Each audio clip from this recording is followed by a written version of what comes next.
All right, so this is my Muldrotha 1.0 or whatever the fuck.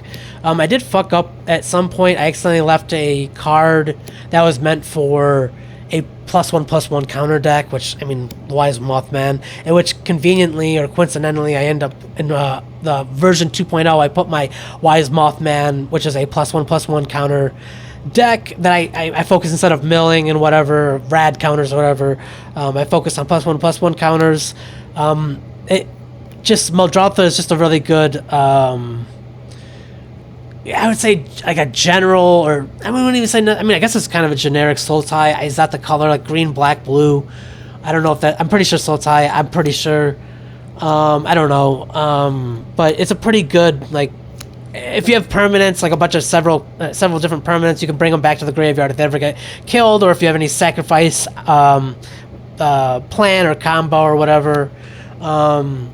Some dude at one of the stores I went to suggested Displacer Kitten for Muldrotha, which at first I was like, it didn't make sense, but it was like, it's like whenever a non-creature spell enters the battlefield, you may essentially blink a creature or a permanent, I believe, which then if you blink Muldrotha, you can essentially then repeat her, I believe it's a her, or their ability infinitely within your same turn because you're blinking the creature, and it's Magic is a fucking the rules are crazy, man.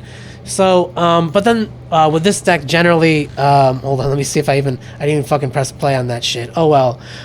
So with this deck, I'm pretty sure I looked at a bunch of cards that online that a Muldrotha deck tends to be good with, and focused on that primarily. And then like I think I threw probably some staple commander cards that make it so, you know, like monoracks and whatnot, just ways of getting land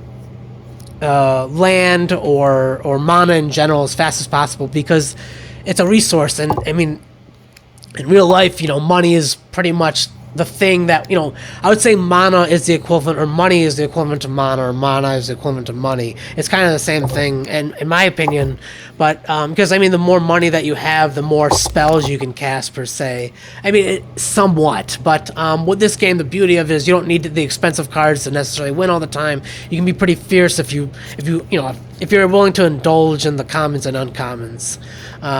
So, and like, you know, the stuff that's not so expected, I guess, or used as much, because I mean, most people, they just like, they follow whatever formula is available online, or you know, just like whatever typical, you know, just once in commander, like, you know, you have like the fucking mono rocks, you need to have a specific, I mean, I normally do 36, which is still low. Most people probably do like 42, 43 or something like that with their land base.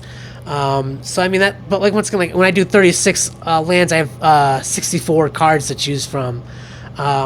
So I mean, starting off from like 60 cards, because that was how it originally was. I mean, still we have 60 card decks, but how I normally do is 40 cards and then 20 land, and then when I do commander, I add, what is it, like 16 land and then 24 cards. I mean, it doesn't matter what. I mean, once again, I try to have as much synergy as possible, and I always try to do as a plan A, a plan B, a plan C, a plan D, just in case someone blows up anything, board wipes, exiles anyone, like specifically targets me like multiple times. Like, you just gotta like just be resilient and like prepared. That's all I can say about Commander, man. Like, because once again, a lot of the social political stuff, and a lot of times you don't want to come off as a threat, and a lot of times that I've noticed with my building skills, I go my stuff builds up way too fast. I become the arch enemy.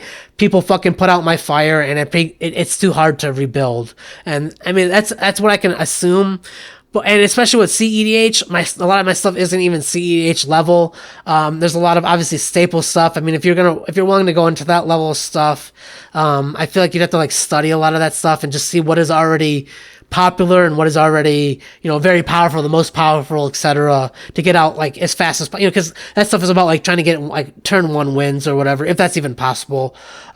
Whereas like the stuff that I'm doing, it's just under CEDH in my opinion, and I don't know if I ever care enough to, because I'll need to proxy stuff, and I just, for some reason, I still don't care to proxy stuff unless it's like literally like a complete like carbon copy, which I understand why they wouldn't be allowed to do that. Anyway, This is my part 1 Muldrotha deck. Part 2 is, you'll see. I've already talked about it, but